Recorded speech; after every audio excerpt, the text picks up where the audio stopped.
All right, this is the New Deal. This is a new attempt to make shorter videos for you, so this one will be about 15 minutes long, and some of the details you'll hopefully have gotten in class. So, the things you gotta know. One, you gotta understand kind of the situation with the Great Depression. Hopefully in class we've kind of gone over some of that. I'm not going to spend a ton of time in this video, but for the chapter, understand kind of the fallout of the Great Depression and the feeling of people with that. Two, you got to know who Franklin Delano Roosevelt is coming out of this video. Three, you got to know about the New Deal, what it was, its legacy, the agencies, all that fun stuff. Four, and probably I would say most importantly, you got to know about the creation of the modern welfare state.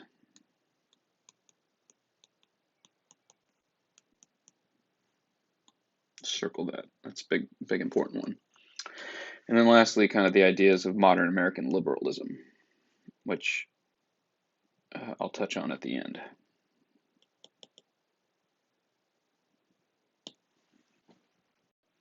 So, in 1928, our man Herbert Hoover, right, was running for president, and he ran on his "chicken in every pot" slogan, and it went pretty handily.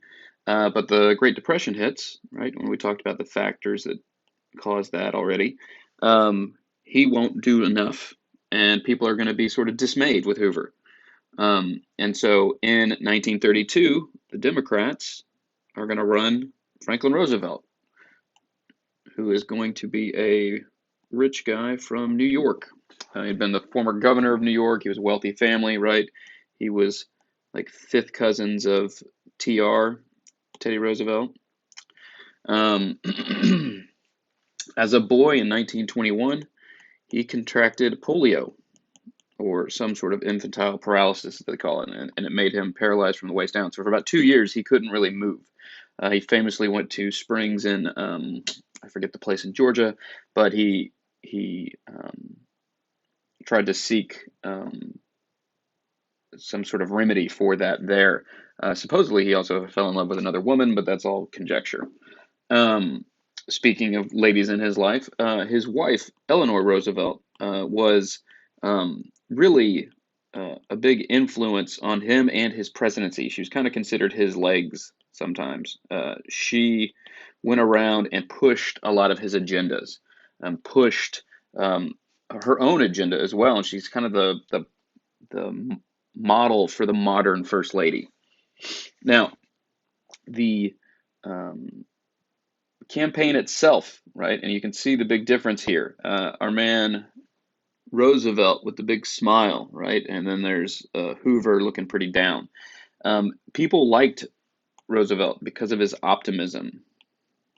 Oh man, I can't spell optimism. That's unfortunate. But the idea is, right, that if you even look at the picture over here, he's got his little penguin-esque cigar holder there, right? He was upbeat, optimistic, and he was, something I can't spell, proactive to fight the Great Depression. And in his speeches, he would talk about his New Deal.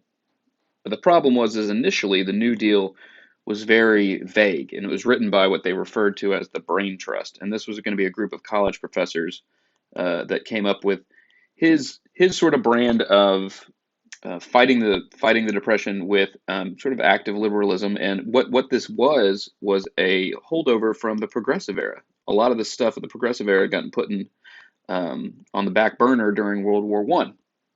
So now now we have an option, or not an option. Now we're going to go back to some of that and begin to enact a lot of that. And he will get elected pretty handily in 1932. And famously at his inauguration, he says, you know, the only thing to fear is fear itself. And so now, hopefully, I can get this video to work.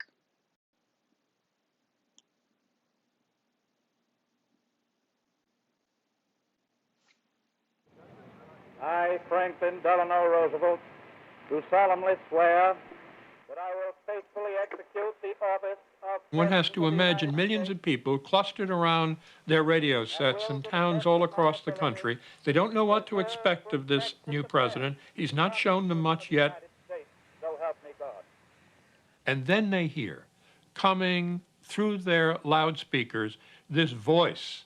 This is preeminently the time to speak the truth, the whole truth, frankly and boldly. So filled with courage, with self-confidence, with a sense of leadership. This great nation will endure as it has endured, will revive and will prosper. Suddenly this man came in, and he made clear to the country that there was really nothing to fear except the fear that was in one's own heart. Let me assert my firm belief that the only thing we have to fear is fear itself. Nameless, unreasoning, unjustified terror. The country was so excited that one had a live leader, finally, at long last, in the White House, that he could have suggested we all get ready to walk to the moon, and we would have followed him. It was just an unbelievable change in mood.